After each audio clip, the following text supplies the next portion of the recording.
So today I'm going to talk about some things I love about Japan. A lot of times when I say Japan, I actually mean Tokyo because that's where I live. We're also going to talk about some things that I don't necessarily love about Japan. There's some things that make Japan awesome, but at the same time can make it a little bit annoying. And love and hate are two sides of the same coin. So let's get started. That's pretty cool. So number one is low crime. There's very little street crime in Japan. It's one of the things that keeps a lot of people here. There's very little petty theft. So there was a time I left an expensive bottle of wine under the table at Starbucks. I was going to meet a friend later for lunch, but I had a couple hours and I had a really expensive bottle of wine as a souvenir for him. And I put it underneath my table, and I don't usually carry a bottle of wine with me. So when I left, I just forgot it was there. Got in a taxi on the way to Shibuya. Halfway there, I realized, I don't have my wine, and I asked the taxi to take me back, and I walked into the Starbucks and there was a couple sitting at the table I was at, and I said, "Excuse me, is there a bottle of wine underneath that table?" And they looked and said, "Oh yeah, is that yours?"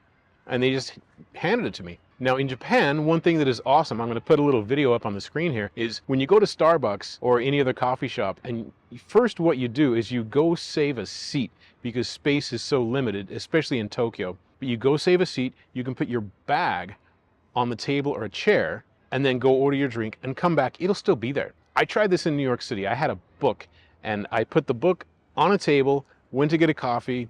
It takes about, 5 minutes, whatever. I go back and somebody's sitting in my seat reading my book. I said, "Excuse me, that's my book." And he said, "Well, then why did you leave it laying around like that? Somebody could take it. You're lucky I didn't take it. You're lucky I'm just reading it." I was like, wow. That blew my mind. So that's an example of reverse culture shock. Fortunately, the book was still there. I got the book, and he said, "Well, you're going to have to find another seat now." One thing I love is it's so clean everywhere you go. Now I'm sitting in a park bench. There is no garbage anywhere around me. You can go into a coffee shop. You could probably eat off the floor. However, there are certain places it seems like it's okay. You'll have next to a vending machine, there'll be a little receptacle for the cans and bottles when you finish them. And if that gets full, people just pile stuff on top of it. So that's one exception where it's just kind of okay to leave a mess. But pretty much you won't see a lot of litter around Tokyo. You've heard me rave about the food. I fell in love with Indian food in Japan. I'd never tried Indian food. When you live in a place like Utah, Nevada, Idaho, you don't get a lot of chances to try Indian food. So I tried Indian food in Tokyo for the first time, fell in love with it, and tried several different types of cuisine in Tokyo. The food is amazing. And not only restaurants, but the food you buy in grocery stores, the vegetables. I've heard many people say a similar thing. Vegetables taste really green in Japan. And one of the main factors of this is it's a very small country. You can take something from the farm to the table that day. Now, in a big country like the US, a lot of Japanese like to complain like, "Oh, I tried the food in America, I didn't like it. The vegetables didn't taste like vegetables, they tasted watery." And I had to explain, did you realize we mass produce things and send them all over the country, or maybe buy them from another country and have them imported? So you're not going to get that locally grown flavor in Wisconsin if your avocados are coming from California. Not only is the food amazing, but the service is amazing. And on top of that, no tipping. So people constantly rave about the customer service. You go to the hotel and the front desk has anticipated all your needs. Trains are always on time. Now, if a train is late, you can actually get a slip, and maybe they do it online now, but you can actually get a slip to take to your company from JR or the Metro or whatever train line it is, and it'll say, "The train was late 5 minutes today," and that's kind of your hall pass and say, "Sorry I was late, the train was late." Because if you go into work late and you just couldn't wake up that morning and say, "Well, the train was late," there could be 10 other people in your office who took the same train and got there on time. But if you're late because there was a delay on the train, you can actually get a slip from the train company, and that will be your excuse when you go into work late. Now, there's some pretty funny reasons why trains have been late, and I'm going to put those up on the screen right now. Another thing I love is that people, for the most part, are really friendly. Now, when you get into the work culture, or sometimes get into talking to the neighbors, sometimes they're not as nice, but for the most part, people are friendly. People have impeccable manners. Now, just like any other big city, you're going to find people who don't have good manners, but for the most part, people have really good manners. People are very polite. One thing I love about work culture, politics, religion never come up. Not only do people have really good manners, they also dress well. They take a lot of pride in their appearance. You don't see people walking around in public in sweats or a dirty t-shirt or flip-flops unless they're going to the beach or walking to the gym. When I go to the gym, I'll wear a t-shirt and sweats, but that's about the only time I would go in public. Maybe short trip to the convenience store, but for the most part, you don't go out dressed like a slob. And I really like that about living in a city like Tokyo. Everything works. Now, I remember coming here in the 90s and you'd see these pay phones and you can get a phone card, a prepaid phone card, you put that in and the phone would work. I remember traveling to different countries and trying to make a phone call or trying to call the head office in the US, and your call would get disconnected for some reason, or you would get a completely different number than the one you actually dialed. So I love the infrastructure is so well made in Japan. Cell phone service is amazing unless you get out of the city. Trains work, they're clean, they're on time for the most part, and the roads are really good. Another thing is completely surprising about doing things in Japan is going to the city office. It's not like going to the DMV back in the States. You go into the city office, there's somebody there at the reception desk who's helpful, asking, how can we help you today? They'll direct you to the right window. Is it the tax window? Are you getting a residence card? Are you getting a paper that you need to give to your company to prove your identity or something like that? They're so helpful, and the fees, 200-300 yen for a piece of paper, and they're fast and they're friendly when they give it to you. And that always blows my mind. It took me a couple years. I used to get anxiety when I would go to the city office and I needed to get a paper for work to maybe, prove this is my address or something like that. And I had anxiety, and my friends would ask me, why do you have so much anxiety about going to the city office? And I was like, well, you don't understand. Like, if you've ever been to some government office back in the States, it can be really hard and the people aren't necessarily as helpful as you might want them to be. Here, friendly, polite, fast, efficient, and things are really cheap to do.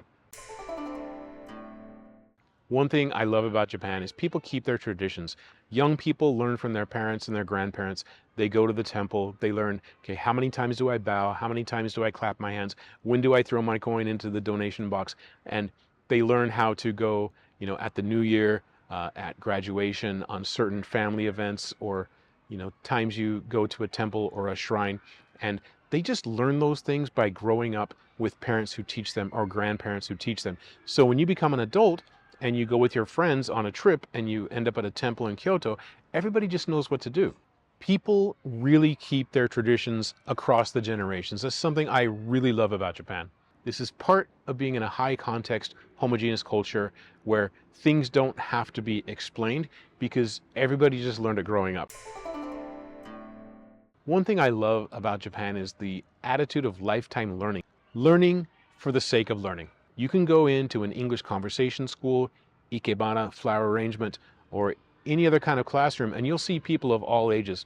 You'll see kids who are trying to learn English so they can pass a test to get into university. You'll see people in their 70s and 80s studying English. And you'll say, well, why are you studying English? You're probably not going to travel very much. But they say, well, I just want to learn something. I want to study something. And I think that's a beautiful thing about Japanese culture is this attitude of lifetime learning. How many flavors can you possibly make of Kit Kat? I don't know, but every year they come up with more. Cars. They really love cars in Japan. I mean, they make Toyota, Honda, all these amazing cars, and they really love cars in Japan. One thing that makes it nice if you have a car is the infrastructure is so good. The toll gates, you can use your little ETC card, glide right through. You got to slow down at the toll gate, but you can pay that toll. I think it goes to your credit card. But the infrastructure is so well made. People always say like, well, how could you drive in Tokyo? It's too crowded. They don't know about the Shuto at night. Certain times of the day, things do get crowded. You don't want to drive up to Shinjuku Station during rush hour. It's going to take you an hour to move 5 meters. But if you drive on the freeway at night, it's a lot of fun. Said in my other video, I had a Subaru Impreza, and that was a fun car. It's really fast, and the roads are so good. I didn't have to worry about potholes. You do have to think about start and stop traffic, rabbit stops all the time. And there are traffic jams, but people who say like, oh, I could never drive in Japan, it's too crowded, they've never been on the freeway, the Tomei or the Shuto at night. There are a lot of nice cars in Japan. There, in my neighborhood, there's like a Bugatti dealership, there's a Ferrari dealership, there's an Aston Martin dealership, a Mercedes dealership, just name it. They probably have that dealership, and you can see Rolls Royces and Lamborghinis and Bentleys. They still think the Japanese cars are better than anything else, but they really appreciate nice cars. Like I said, because the infrastructure is good, the toll gates are very smooth, and if you drive at the right time, you can get anywhere you want. Now to some things that I don't love as much. You just kind of learn to accept it. Japan's a very peaceful place, and that means that people have what is called heiwa boke. Heiwa means peace, and boke means maybe spacing off or something. But you notice that people don't seem compelled to look where they're going. They're not afraid of getting pickpocketed. They're not afraid of getting robbed on the street. You can walk around with your phone. I call them cell phone zombies. I don't think I came up with that term. It means that people don't look where they're going. When I came to Japan, I did have an iPhone, but I didn't have cell phone service, so I would have to find where I was going, put my phone in my pocket, and walk down the street. I noticed I was probably one of the only people paying attention to where he's going, so it's up to me to dodge people as I walk down the sidewalk. This is true in any big city, but in Japan it seems extra annoying because, like I said, people have no responsibility to look where they're going. It's kind of like when you're around a bunch of kindergartners and they're all running this way but looking behind them. That's adults in Tokyo. Now, like I said, street crime is almost non-existent in Japan, but white-collar crime is out of control. This is one reason I was able to build a very successful career, because I speak Japanese. I had maybe 1 year in the prosecutor's office in America, and I got the law degree and the license, and I've been able to take that and make a very successful career in white-collar crime. Not committing it, investigating it. So like I said, even though street crime is very rare and people are taught to respect their elders, there is a lot of fraud aimed at the elderly. Even ATMs have signs. You go to put your card in and a screen comes up that says, "Are you being scammed?" You have phone banks of scammers, and there have even been TV shows about this. People who call up the elderly and scam them and pretend to be a younger relative, like a grandson, and say, "Hey grandma, I crashed the company car. I need $5,000. You're the only one I can get a hold of. Can you transfer $5,000 to this bank account? If not, I'm going to get fired." And they're not thinking what's going on. They basically pretty trusting, and they transfer the money. The money's gone. They never see it again. And that's why when you go to an ATM at a convenience store or a bank, there are signs there saying, "Are you being scammed? Here's a call center you can call. Here's a free dial or toll-free number you can call to evaluate whether or not you're being scammed." In the old days, before we used electronic tickets like Suica, Passmo, you could get a paper ticket. And a lot of times what people would do is on their way to work, they'd get a ticket from home to the next station, and it may be an hour trip to their office. They'd get a ticket from the station next to their office and then the station away from that. And they would charge the company for the full fare, but they'd pay about half of full fare. They'd charge the company for the full fare. They'd make an extra $20, $30 a month. So that kind of white collar crime, it's not major, it's not Enron level, but that $20, $30 a month that they would get extra would go into their pocket. There's also, and this happens in a lot of places, pad in the expense account. You get a credit card if you're in sales or a certain level of the company. And a lot of guys would take their girlfriend or their wife to dinner and charge it to the company, put a customer name, use one of their friends' offices as the contact. And if they ever called and said, "Hey, did this person take you to dinner?" He said, "Oh yeah, that's a friend of mine." And so people would pad the expense account, and they're notorious for doing that. Like I said, the restaurants are amazing, but one thing you can't do is split the bill. So I remember going on a group date, 3 couples, went into a restaurant. The food was amazing. I think I had steak. It was amazing. Get to the cash register and say, "Hey, we'd like to split the bill 3 ways." And the cashier said, "Muri desu." And that basically means no way. And I was just so blown away that the rudeness, but I guess his thinking was it was so odd to ask to split the bill that maybe he was offended, which if you're in the service industry, that's not up to you to decide because the customer is considered God in Japan. So to me, that was so odd that he would have that response. So what we started doing is the three couples, we started mocking him, saying back and forth to each other, can you give us a ride home? Muri desu. And so we started mocking him. Brings up the passive aggressive nature of Japanese, which I'm going to get into later. So like I said, you can't split the bill and no substitutions. There are certain foods that I don't eat because they're not good for my health. What is so funny is if you ask for a substitution, say I don't want rice with my meal, I'd rather have a salad, the concept is like completely foreign. So even though customer service is amazing, if you ask for anything out of the ordinary, forget it. If you're vegan in Japan, good luck. I know a lot of people who want to have a vegan, a vegetarian, or kosher, halal lifestyle. And in Japan, that's just something that's really unheard of. You have to actually go to a restaurant that says on the outside or on the menu, we have halal food, we have kosher food, we have a vegan menu. So many things have pork or animal products that people don't even consider. Like, I didn't realize that broth had pork in it. It's just something that we eat every day. So the idea of vegan or vegetarian or halal or kosher are really foreign to Japan. It can be hard to find, but there are a lot more vegan restaurants today than there were back in the 90s. Carbs, carbs, and more carbs. Japanese seem to subsist 100% on carbs with a little token side dish of meat, maybe like an ounce of steak or fish or something. I would be totally happy with a T-bone steak for dinner, no veggies, no rice, no bread. To a Japanese person, that's really weird. A keto diet in Japan is really weird. So carbs, carbs, carbs. The epitome of this is the yakisoba sandwich, noodles in a hot dog bun. So if you want to have a carnivore diet in Japan, got to learn how to cook. TV. Yeah, TV is bubblegum for the mind. I don't watch a lot of TV. I find the humor to be extremely juvenile. I don't really enjoy it that much. It's also very high context. So they'll bring up jokes from like the 80s or 90s and have a callback to, you know, some scandal that an actor had when I wasn't in Japan. So I always feel like I'm kind of watching from the outside. I don't get a lot of the humor, even though I understand what they're saying. I don't understand what they're referring to. So it's just not that interesting for me. Like I said, it's a great way to learn Japanese, but the humor is so juvenile, just doesn't resonate with me. I don't appreciate it, so I just don't watch it. Like I said, people have impeccable manners, but there's no such thing as politically correct in Japan. Now, I've heard this about other Asian countries, but a Japanese person will approach you in front of a group of people and say, wow, you look really fat today. I was told growing up that that's really rude. So, and it's still very hard for me to, when I hear a Japanese person say to another one, wow, you look really fat today. It comes across as extremely rude and mocking. It's usually the person that's skinny who says that. I went to a funeral one time and somebody came up to me and I had to get a suit, I had to get a black suit and it didn't fit well. So at a funeral, you expect people to be supportive and kind to each other. This person came up to me in front of a group of like 20 people and said, wow, you look really fat. And I was like, I didn't answer. I just turned around and walked away. And he was like, what's his problem? It's almost like a greeting. Instead of, how have you been? One thing to say is, wow, are you getting fat? The concept of political correctness never landed in Japan. Another defense is, but it's true.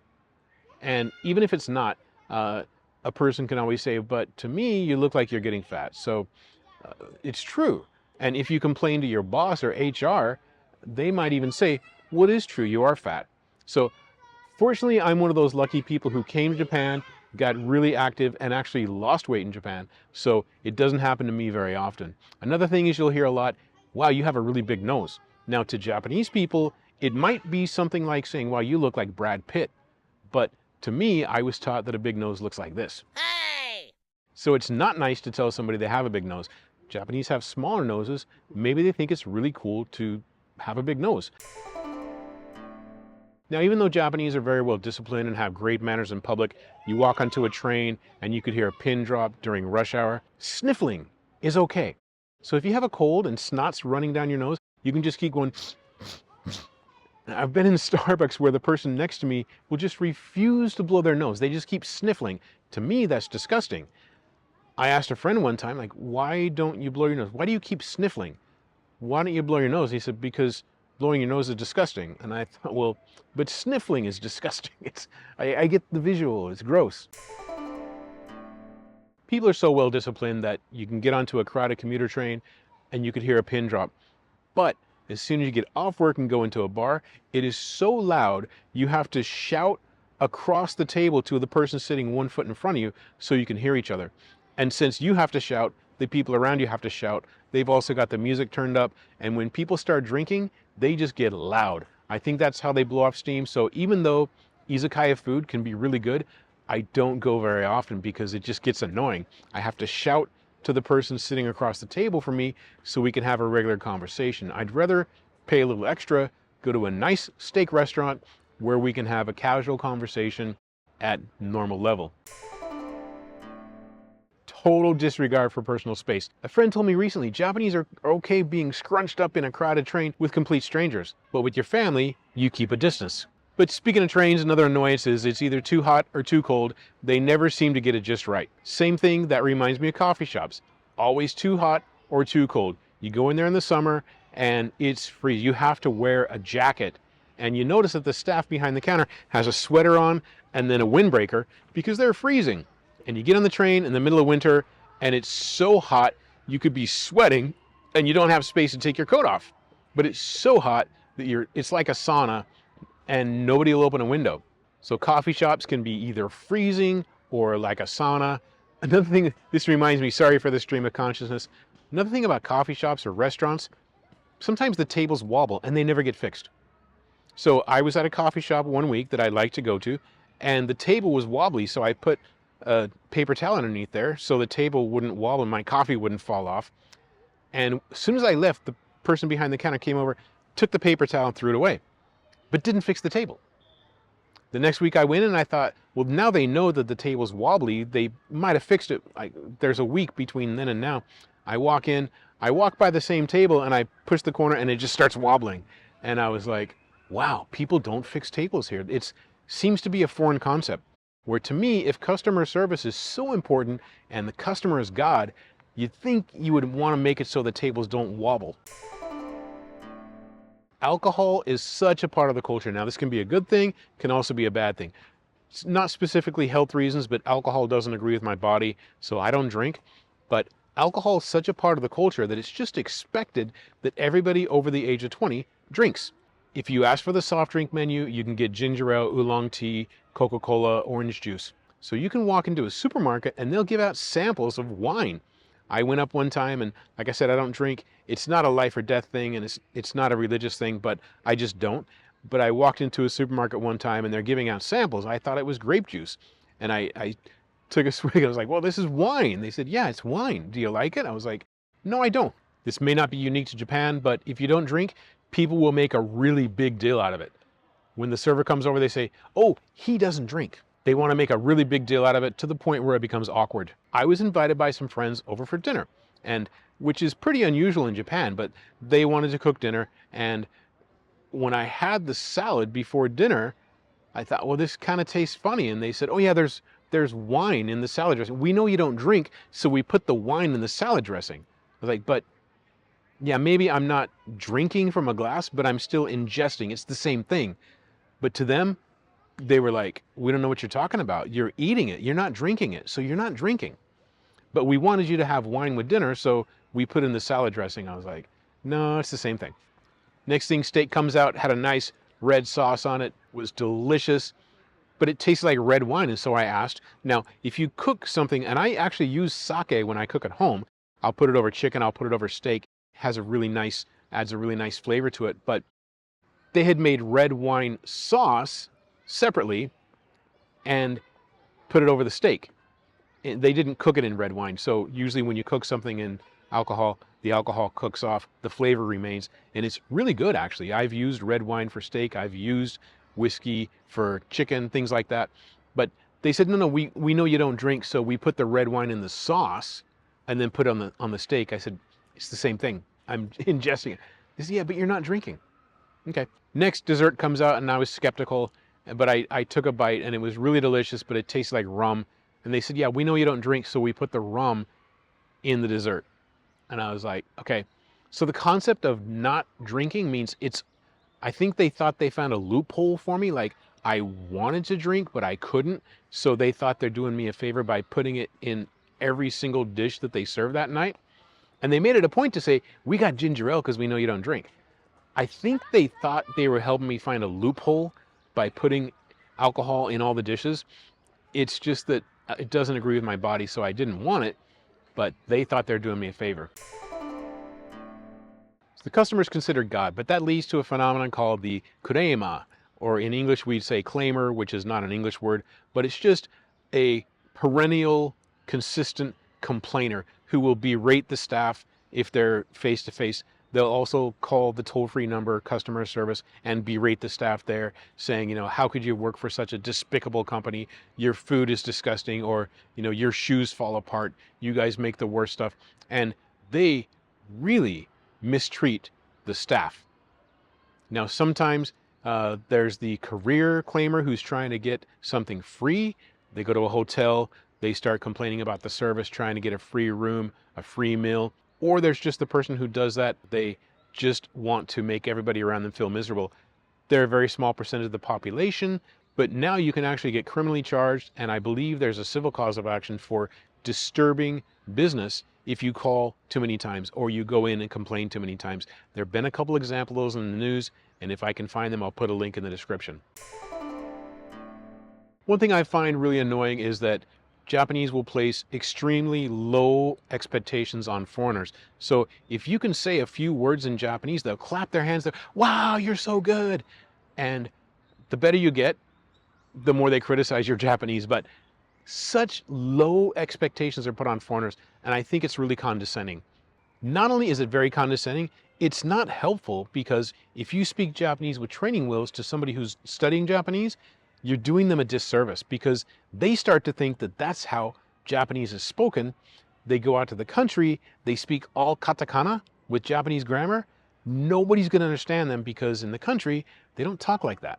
Because Japanese like to think that their language is uniquely difficult, and like I said, I'm not a genius, but I was able to crack the code with a few good books, but Japanese are so terminally unique that they think that their language is impossible for anybody who wasn't educated in Japan to decipher.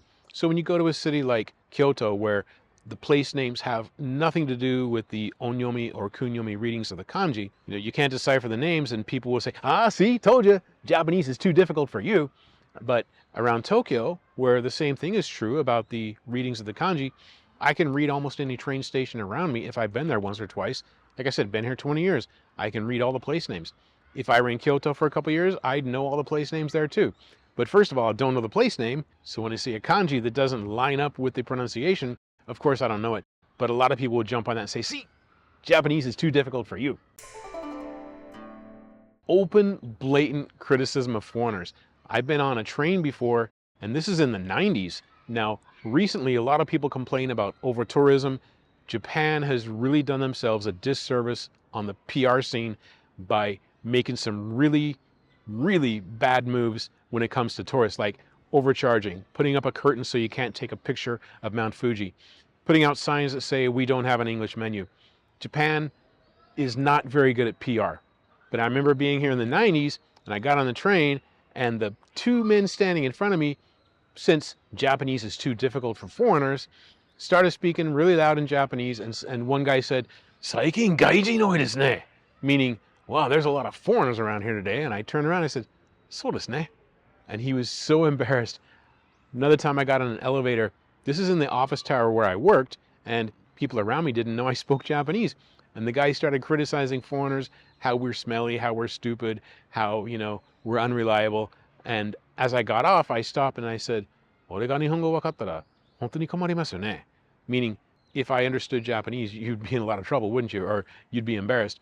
There's really no direct translation, and it was kind of a spur of the moment thing, so I probably didn't say it correctly, but he turned white as a ghost. And he was so embarrassed because, first of all, he thinks, well, you obviously don't speak Japanese, but he also thought it was okay to, a foot in front of me, say horrible things about foreigners. But every once in a while, you'll hear people who expect you not to speak Japanese, and they'll say, "Wow, I wish I had a boyfriend like that," or, "Oh, wow, I wish I had a haircut like that," or, "Boy, I wish I had more confidence like foreigners," or, "I wish I could speak English like foreigners." So a lot of times they're saying nice things, but they just don't expect you to understand what they're talking about, and they're talking right in front of your face. Also be careful. Had a really good friend who grew up in Los Angeles, but her parents are Japanese. She came to work in Tokyo. There are a couple drunk guys, Americans, sitting in front of her saying lewd things, and she understood them. And when she got off the train, she said, "By the way, I understand you." And they were, of course, horribly embarrassed. So be really careful speaking English in front of people, expecting that they don't speak English. It also seems perfectly acceptable to gang up on people on social media. So every time something happens in the news, all the trolls come out and they say horrible things about people online because it's anonymous. And there's a recent law that is now allowing people to demand that negative posts about them be taken down. But it took several years. There's a passive-aggressive tone that takes place in a lot of Japanese interactions, and it can be very surprising. If you're from a Western culture like me, you expect people just to say, "Hey, I need to talk to you about something. Can we clear the air here?" A lot of times, problems will get swept under the rug. They're allowed to fester for decades, and nobody actually knows why they started in the first place. But one person has decided, "You've offended me. I'm going to hate you. I'm going to undermine you. I'm going to make sure that you never get anywhere in your career, but I'm never going to tell you why." So in a culture like Japan, where everything's high context, where everybody's expected to just understand the same rules, one of my coworkers got a new car and it was actually a better car than his boss. So he started getting bullied. Nobody told him why. Nobody told him, "You're not supposed to make money, be successful. You're not supposed to get a better car than the boss." So he was subject to relentless bullying. Nobody told him why. For example, if you're in a crowded train, people walk in and they're facing you, they will turn around and back into you. It's as if, "I don't see you, so it's okay to run you over." So there's this passive-aggressive undertone to a lot of interactions. And if you mention this to a Japanese friend, you say, "There's somebody in my office who's very passive-aggressive." They'll say, "No, no, you just misunderstand." Since Japanese are very tribal, they will always take the side of the other Japanese person. This is true even with a Japanese spouse. So a friend of mine married a Japanese woman and he had an issue at work and he said, I think this person's being unfair. She said, "No, no, no, you just misunderstand." And it was objectively true that the person was being a jerk, but she automatically took the side of the Japanese person. Now, if you go into a situation, remember I said before about the cashier who told us, "Forget it. We can't split the bill." It was objectively true that he said, "No way, forget it." But if I told that to another person, another Japanese person, they would say, "No, no, you just misunderstood." There's a really slow decision-making process in Japan. Remember I said I worked in software sales. There was one sale that was $1 million, and that took 3 years. The company I worked for would frequently say, "We get a new salesperson in this territory, and if they're not closing sales in 6 months, we just fire them." I thought, well, you have no idea how to manage a company in Japan. And they would consistently fire people after 6 months, and they would always wonder why they couldn't finish any sales in Japan. Because if you keep changing the salesperson in charge of the account, you go back to square one. Another thing that takes you back to square one, you could be working on a major deal for 2 years, and there's a system in Japanese companies that happens in the spring called Jinji Ido, which means a personnel shuffle. Somebody that you may have been working with who's the decision maker or a key person on that account could be moved to another department. You have to go back and start from square one. This is one reason a major sale took 3 years to complete. But there's a very slow decision-making process. There's something called a ringisho. It's just a paper that has slots for the stamps or the chopped seals of all the important people who need to sign off on that decision. And that gets passed around, passed around, passed around. Sometimes that person's on vacation, so you got to wait 2 weeks. And your boss back in the home country is saying, "What's taking you so long?" They don't understand that there's this really slow decision-making process, really slow approval process. And by the way, in the US, we have what's called a pocket veto. In Japan, if that ringisho is going around and somebody says, "Well, I can't sign off on this $100,000 purchase," they just put it in their desk, it gets lost, nobody knows where it went. Now, a lot of problems get swept under the rug and they just wait for people to forget about it. So in Minamata, there was a mercury poisoning incident. I think it was first discovered in 1956. It's 2024 right now. Some of the victims or the families of the victims are still trying to be heard by the government body in charge. The other day, there was a gentleman talking to a health minister, and after 3 minutes, his mic was cut off. And they said, "Sorry, meeting's over." I think they're just waiting for the families of the victims to die. Things get swept under the rug, and they just hope if we don't ever mention it again, it'll just go away. If you want to sell something into the Japanese market, you have to make tweaks to adjust it to the Japanese market. So you could have amazing software, you can have amazing product, but Japanese will say, well, it doesn't look like it was made for Japan. So Cheap Trick, Mr. Big, maybe bands you know, maybe bands you don't know. One reason they are so big in Japan is they recorded a live album in Japan. And Japanese fans will always love Mr. Big because they did something special just for the Japanese market. This is where a lot of companies stumble because they say, well, we have this software and we've sold it to all these corporations around the world, all the English-speaking countries like UK, US, Canada, Australia, New Zealand, even bilingual countries like Singapore. They bring it to Japan and the interface is in English and nobody buys it and they're puzzled. And the Japanese keep saying, like, when you get a Japanese interface, we'll look at it. One customer even told me, you don't have a Japanese interface? Are you serious about doing business in Japan? A lot of times you have to customize things for the Japanese market, and if you don't do that, you won't get sales. Because Japan's such a high context culture, it's just assumed that you know things. So Japanese culture is very difficult to explain. It's like the fish in water. One fish says to the other, "Morning, how's the water?" The other fish says, "What water?" So they're swimming in it, they just don't realize it. So a lot of times when people say, I'm going to learn Japanese culture, they put on a kimono, they buy a katana, they go to a tea ceremony. That's surface level, and it is really cool. You learn things like wabi-sabi, the simple nature of the tea ceremony, the subtle, beautiful things like the worn or weathered tools that you use. That's amazing.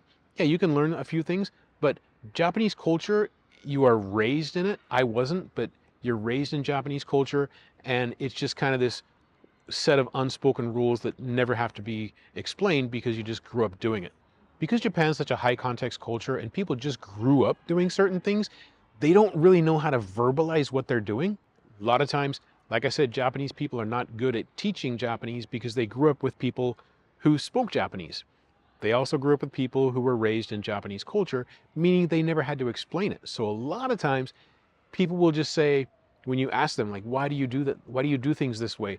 Why do you take your shoes off? Why do you wash your hands when you go in the temple? Why do you clap 2 times? They just grew up doing it. It's just something you do. It's like asking an American, why do you do a 21-gun salute? Maybe somebody with military police service would know, but most people wouldn't know. Why do you shoot off fireworks on the 4th of July? A lot of people wouldn't even know. Why? I don't know. We've just always done it that way. So that's why it's so difficult to explain. When you ask a Japanese person, a lot of times they'll just say, it's a Japanese thing. So one thing I think is important to say, and this kind of encapsulates and explains a lot of things. If there's something that puzzles you about behavior of Japanese people or Japanese culture, just remember it's a very insular culture. Now, I don't think they're racist or xenophobic. I think it's just insular. Now, one thing, insula, I've read, and now Reddit must be true, right? Insula comes from the Italian for island, which Japan's an island country. It's a homogeneous culture, so it makes sense that they'd be insular. Insular is the same root word as insulation. It keeps the hot air from coming in, or the cold air from coming in. It keeps things insulated. Japanese have been very insulated from overseas influence, sometimes by choice, sometimes by geography, but they're very insulated from outside influences, meaning that a lot of things grew up in kind of an echo chamber, developed a very unique language, developed a very unique culture. So it's very insular, and that will probably explain a lot of things that you might find puzzling. Now, this is not unique to Japan. Try moving to a small town in the USA. You'll find out really quickly what insular means. People don't necessarily trust outsiders. They may not treat them the same. They grew up in a kind of culture that belongs to that town, common experiences, a lot of common events, and you feel like you're at somebody's 20th high school reunion. That's kind of what I feel like in Japan sometimes. If you ever go to your spouse's 20th high school reunion and everybody has the same stories, they have all the same events, the prom, the football games, the basketball games, the parties, and all the music they listened to growing up in that town. If you go to somebody else's high school reunion, you feel like an outsider. It's kind of what it feels like to be a foreigner in Japan. It's the same thing with those people that, are like big fans of police or military and maybe learn some jargon and approach somebody. If I were to go up to Jocko, a Navy SEAL, and say, start using words that he would use as a Navy SEAL, people might look at me kind of funny. I think Japanese kind of treat foreigners like that too. Like, hey, this is our language. Why are you speaking our lingo? But the absolute worst thing about living in Japan, and this is something I will never get over. Like I said, they got a million kinds of Kit Kat, but no Reese's peanut butter cups.